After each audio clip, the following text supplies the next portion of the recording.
The here and now, that's an expression that's achieved an almost, cult-like status in our lexicon. But as in any case, when phrases are used and overused in a culture, sometimes they tend to lose their influence and their impact. And people just sort of toss about the here and the now as a reference in time without actually considering, I think, the magnitude of what those words really represent.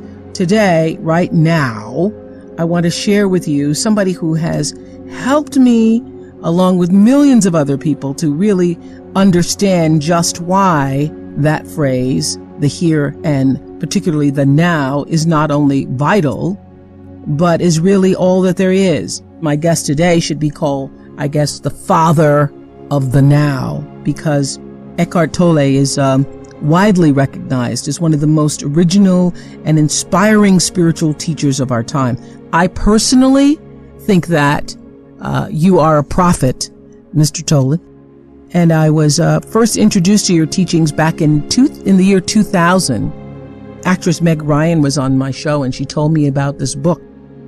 We're in a commercial break. I don't even know how the subject came up, but she mentioned the power of now and how it was really having a big impact on her life. And so I went right out and I got the book right away. And I put it in my magazine as on the O list. And I think I even listed as a favorite thing for Christmas for all of our viewers. The Power of Now, A Guide to Spiritual Enlightenment, would have to be one of the most transformative books in my life. It's always by my bedside, no matter where I am. I carry it with me. Well, I was so moved in the book when you said, in the very beginning of the book, you said, 29 years old, having pondered suicide, you were thinking this, quote, "I cannot live with myself any longer. This was the thought that kept repeating itself in my mind. And then suddenly I became aware of what a peculiar thought that was. Am I one or two?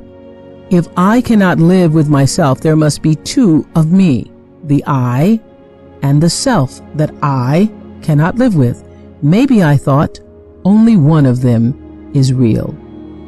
I love this because it's really one of the first times I thought, yeah, that's right. When you say, I'm going to tell myself something, who is the I and who is the self? That's the fundamental question, is it not? We all get into these scenarios in the world where we think we're trying our best to help and love other people. So I think majority of people feel like they give more than they get. And I think anyone who's an empath or feels like they care for others will feel, I give out so much love, but I don't get as much back. And that's how I felt sometimes in the ashram. Now, the interesting thing is that I'd forgotten lesson number one in the ashram. And the first lesson in the ashram was, this is a hospital. There are doctors and patients. But remember, the doctors are also patients. And sometimes the patients may teach the doctors.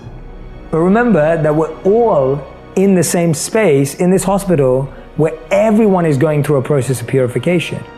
So that was very clear. The ashram was not meant to be heaven. It wasn't meant to be this idyllic place where everyone was perfectly zen and calm. It was a place where you had to learn to develop that even amongst the challenges that were there, just like in reality. So I'd forgotten that, and I was going, well, I'm giving out lots of love and no one's giving me any love. And it was really emotional for me because I just felt like I was investing in people and helping people and supporting people. And I'll never forget that conversation. And even till this day, it's become one of those conversations that stays with me and I remind myself of regularly, hence I put it in the book. The monk said to me, he said, just as there are people that you love and don't love you back, there are people in your life that are investing in you and loving you that you've forgotten about. And it was one of those like stop moments of just, is that true? And I would encourage everyone who's listening and watching right now to really think about that. Think about that person you've been chasing, whether it's a friend, a potential boyfriend or girlfriend, a potential husband or wife, or whatever it may be, or job.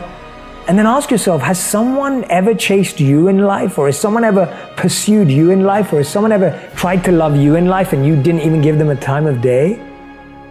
the answer is true. I can agree with it. I can completely agree with that. There are people in my life who've done more for me than I could even begin to try and do. And that isn't just parents and family members. I'm talking about people professionally that I just can't repay. And so he spoke about it as a theme called the circle of love, that you will always get the love you give out, you will always get it back. Or whatever you give out, you will always get it back. You just won't get it back from the same people you give it to. And that was really fascinating to me, because I also realized that I may have caused hurt to people and they may not have hurt me back, but I've received hurt from people that I never hurt. And so it works both ways, both with hurt and love. And when you see it on both ends, and that's ultimately karma in a tiny nutshell, it's completely grounding in saying, yeah, let me take a real look at my life and where those blind spots are about who I'm not being grateful to, who I'm missing, who I'm not expressing thanks to.